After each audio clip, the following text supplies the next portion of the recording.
گلستان محمد کے مگر سب پھول ایسے ہیں جو بن پانی کے رہتے ہیں، جو بن پانی کے تر رہتے ہیں، مرجھایا نہیں کرتے۔ سیدنا امام حسین علیہ السلام جو تھے وہ وہی سنت ادا کر رہے تھے کہ رحمت کونین صلی اللہ علیہ وسلم کو سیدنا ابو طالب اپنے سینے پہ لٹایا کرتے تھے جب آپ کا بچپن مبارک تھا، اور پھر یہی سنت جو تھی رحمت کونین صلی اللہ علیہ وسلم امام حسن و امام حسین علیہ السلام کو اپنے سینے پہ لٹایا کرتے تھے۔ جب ان کی عمر 2 برس کی تھی جناب قاسم کی تو امام حسن کی شہادت ہو گئی۔ اس کے بعد امام حسین علیہ السلام ہمیشہ ان کو بلاتے، اپنے سینے پہ ان کو جو تھے وہ لٹایا کرتے تھے، اور مصر سے یمن سے جہاں کہیں آپ جاتے کبھی سفر میں، یا لوگ وہاں سے تجارت والے تاجر آتے، جو قیمتی ترین کپڑا ہوتا وہ سیدنا قاسم شہزادے کے لیے خریدتے، اور کبھی ان کی کسی فرمائش، کسی کھانے پینے کی چیز، پہننے کی چیز ہو، تلوار ہو، نیزہ ہو، جو فرمائش کی امام علی مقام نے وہ فرمائش پوری کی۔ جی علامہ صاحب۔ جی حضرت قاسم رضی اللہ عنہ آپ کے حوالے سے جو گفتگو ہو رہی ہے، میدان کارزار کے اندر آپ کا پہنچنا، اور اس سے پہلے آپ دیکھیے حضرت امام علی مقام امام حسین علیہ السلام کی اگر ہم یہ کہیں کہ صرف ایک شہادت نہیں ہوئی، بلکہ آپ سے پہلے جتنے شہید ہوئے ہیں ہر ایک کے ساتھ ساتھ آپ کی اپنی شہادت ہوئی۔ ہاں، ہر ایک کا لاشا خود جا کے اٹھانا، ہر ایک کے خون سے اپنے دامن کو رنگنا، اور پھر خیموں میں لا کے اس کو رکھنا، اور جو باقی ہیں ان کو دائیں بائیں اطراف کے اندر لٹانا، یہ، اور پھر ہر ایک کے لیے ایک کے بعد خود جانے کی تیاری کرنا، اور پھر کسی اور کا حائل ہو جانا۔ ہر ایک کے بعد تو یہ امام حسین کی ایک، میں کہتا ہوں تنہا شہادت نہیں ہے، بلکہ آپ کی 72 شہادتیں صرف اپنی ذات کی ہیں۔ امام حسن علیہ السلام کے 3 سے 5 صاحبزادے جو ہیں سید قاسم کے علاوہ بھی تو شہید ہوئے ہیں، پورا خاندان ہی شہید ہو گیا اسی طرح، اور بلکہ حضرت حسن مصنع سے بعد میں نسل چلی ہے تو وہ بھی اس میں شدید ترین زخمی ہو گئے تھے، اور وہ مردہ سمجھے گئے، تو اس کے بعد جو ہے وہ جانبر ہوئے، آپ کی صحت ہوئی، تو پھر آگے سلسلہ چلا۔ تو باقی تو اسی طرح ہی ہے کہ پورا خاندان جو ہے وہ قربانی دینے کے لیے تیار ہے، اور ایک بھی فرد پورے واقعہ کے اندر ہمیں نظر نہیں آتا کہ کوئی کمزور انداز میں گفتگو کر کے زندگی کی خیرات مانگنے کی کوشش کرتا ہو۔ ہر ایک جو ہے وہ موت کو، بلکہ موت سے ٹکرانے کے لیے، بلکہ موت کو موت کا جو ہے وہ اصلی ذائقہ دینے کے لیے جا رہے ہیں میدان کارزار میں۔ حضرت قاسم رضی اللہ عنہ جب یہ دیکھا کہ باقی میرے بھائی حضرت عبداللہ اکبر جو ان کے بھائی تھے وہ بھی شہید ہو چکے ہیں، احمد بھی شہید ہو چکے ہیں، اب ان کی اپنی جو ہے وہ تیاری ہے، اور ان سے پہلے حضرت عون بھی شہید ہو چکے ہیں، محمد بھی شہید ہو چکے ہیں، حضرت علی اکبر بھی شہید ہو چکے ہیں، حضرت عباس بھی شہید ہو چکے ہیں، اور ایسے لمحات میں جا کر تو ایک اس عمر کا بچہ تو ویسے ہی گھبرا جاتا ہے، لیکن ان کا جذبہ ہے کہ وہ بڑھتا جا رہا، اور امام علی مقام آپ ہر ایک کو جو انکار تو نہیں کیا، جو کہتا ہے آپ انکار فرماتے ہیں اولین، اس کے بعد جب اصرار ہوتا ہے تو پھر آپ اس کی ہاں میں حامل آتے جاؤ، لیکن بیعت اطہار میں سے یہ آخری ہیں امام حسین سے پہلے، ان کے بعد حضرت علی اصغر کا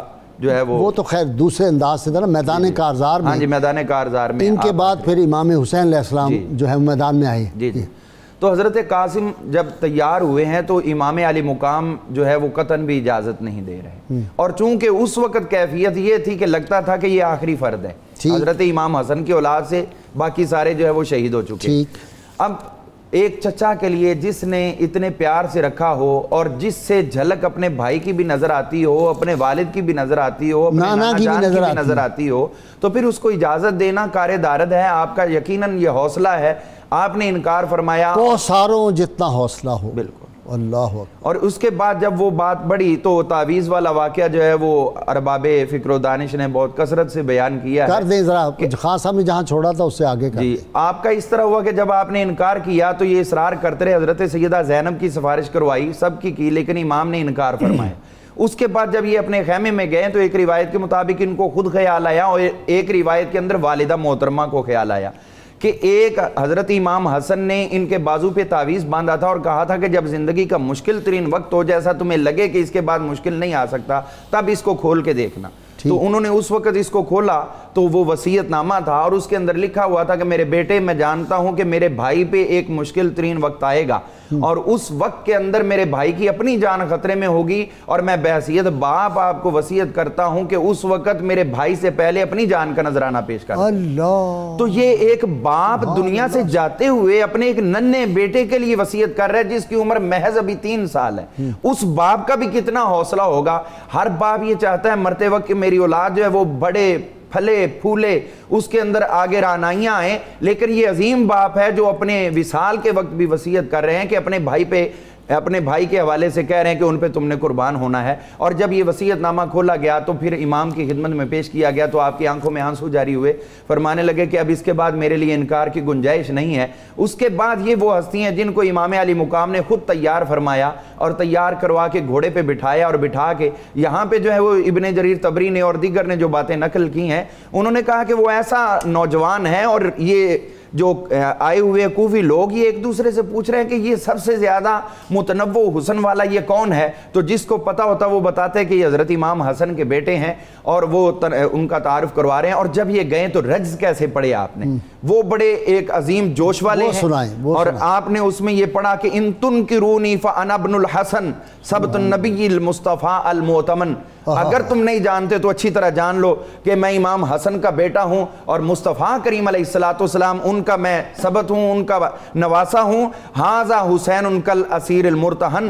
بین اناس لا سقو صوت المزن. یہ امام علی مقام ہے جن کو تم نے اپنی خواہشات کے اندر لا کر قیدی بنایا ہوا ہے, اپنی خواہشات کا قیدی سمجھتے ہو, لیکن جان لو آج تم نے ان کو پیاسا رکھا ہوا ہے. حوض کوثر کا جام تمہیں نصیب ہوگا تو انہی کے ہاتھوں سے ہوگا. انی انا القاسم من نسل علی, میں قاسم ہوں حضرت مولا علی کی نسل سے ہوں. نحن و بیت اولا بن نبی من شمر ذوالجشن. یہ جو تمہیں ابھار کے یہاں تک لے کے آیا ہے اور پھر یہ دعویٰ کرتا ہے کہ میری بھی حضور سے رشتہ داری ہے, تو تمام کوفیوں یزیدیوں تم گواہ ہو جاؤ کہ ہم سے بڑھ کے آقا کریم علیہ السلام کا قرابت دار کوئی نہیں ہے. ہم حضور کی نسل سے, دیکھیے دونوں جملے استعمال کر دیے کہ حضور کا نواسا ہوں اور مولا علی کی نسل سے ہوں. تو جب آپ نے یہ رجز پڑھے ہیں تو اس کے بعد وہ ارزق پہلوان, اس کو عمر بن سعد کہنے لگا چلو مقابلے میں نکلو. وہ کہنے لگا یار اتنے سپہ سالار ہو, 22,000 کے ہو اور مجھے نہیں جانتے, پوری دنیا جانتی ہے کہ شام کا سب سے بہادر میں ہوں